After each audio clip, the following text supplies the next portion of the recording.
Hello guys, welcome back to my new video. আজকে সকাল সকাল খানিক ঘুরতে বেরিয়ে গেলাম তিলপাড়া ব্যারেজ। তো তিলপাড়া ব্যারেজ এসে একদম কি করবো, খানিক ঘোরাফেরা করছি, এদের মজা দেখতেই পাচ্ছ, সকাল সকাল ভিউ। আর তারপরে দেখছি খানিক সাইডে এসে দেখছি কলের জল ছেড়েছে, কলে মানে মানে ব্রিজে জল ছেড়েছে, সরি ব্রিজে জল ছেড়েছে দেখতেই পাচ্ছ। তারপর খানিক জল ছাড়া অনেক ঘোরাফেরার পর ঘর চললাম আবার। ঘর যাই, এবারে ঘর যেয়ে দেখা হচ্ছে। তো ঘর যেয়ে আমরা দেখছি দোকান বন্ধ, খাবার দাবার নাই। তাকে চিড়ে 5 টাকা বিস্কুট নিয়ে চলে এলাম। তো চলো 5 টাকা বিস্কুট চিড়ে নিয়ে খাবো খানিক, আজ খাবার দাবার নাই কিছু।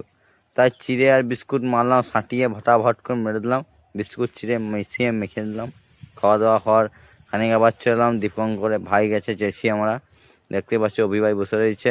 আর দীপঙ্কর ভাই এখন বাঁক ছিলছে, কেন লাস্ট সোমবারে আমরা যাবো জল ঢালতে।